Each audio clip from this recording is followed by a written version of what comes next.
Looking back at old photographs and videos used to hurt me. It would make me feel deeply emasculated and, in a sense, very ashamed.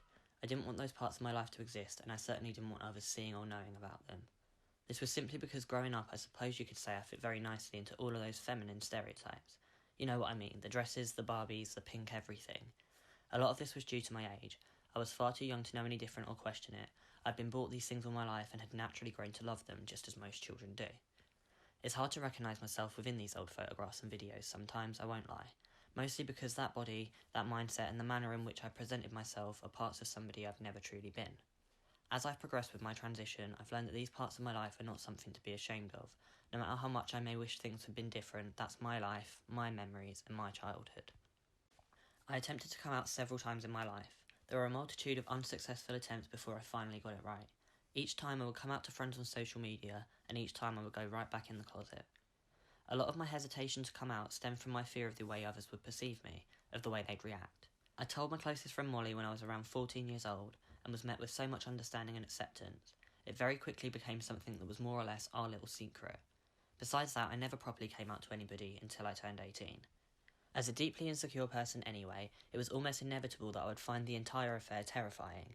I was concerned that those I loved wouldn't accept me, that I would lose friends, that I would come out and still not be happy with myself. I was concerned about absolutely everything, but I knew that I couldn't hide that part of me anymore. I had to be honest.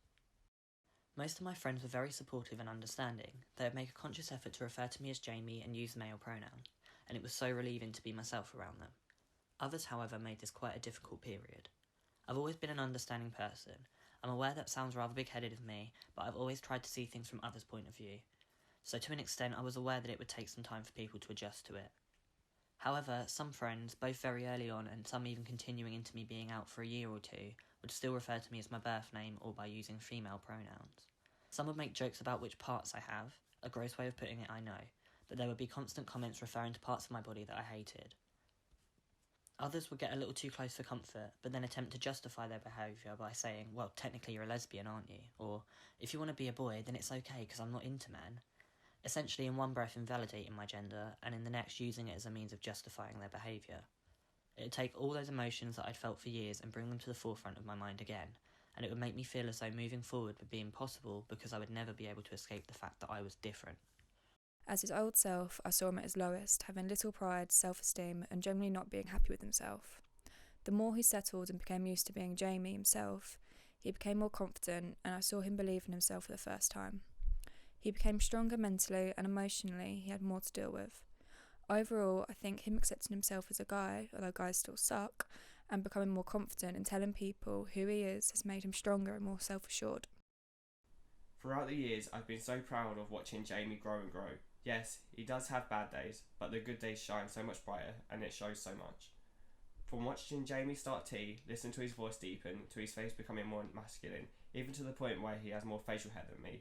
From him now having top surgery, not having to be uncomfortable wearing a binder, being able to wear any clothes he wants without having to feel dysphoric. There's something about watching his progress which is so influential and motivational. We both are still so young, and I think we both can't wait to see what the future brings for him. My family, much like my friends, mostly understood. Some more than others, but that was to be expected. Even though they may not have fully understood or necessarily supported what I was going through, their love for me never wavered. For a long while, I don't think I heard a single member of my family refer to me as Jamie. It took a fair bit of time to hit that point. It did make me feel low, if I'm honest. I felt as though I was living two separate lives. The one with the majority of my friends who made me feel as though I'd always been Jamie and where I felt normal, and the one with my family where I knew I was still seen as a girl and was treated as such.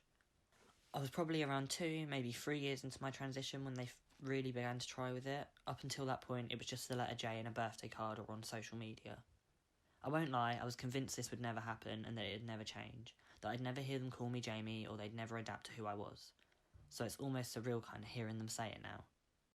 It was very hard to come to terms with, especially being a single mum.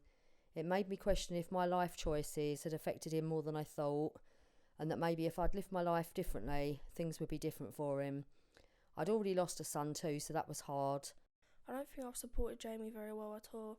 I take a lot of my upset and frustration out on him because I was scared of losing my sister. When he came out, it was so hard because we'd been very close when we were younger. I was scared that he wasn't going to be the same person as what I was used to. When he started testosterone, I actually felt angry and I'll take it out on him without meaning to. I completely support Jamie now that I've fully come to terms with his transition.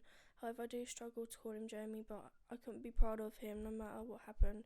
He stuck to his guns and carried on with his transition. Being transgender has had a huge impact on my life in more ways than one, but particularly on my mental health. Growing up so full of confusion, self-hatred and dysphoria really affected me. It consumed every aspect of my life. I couldn't spend a single minute of the day without feeling low. What started out as just feeling low and insecure very quickly developed into something far bigger.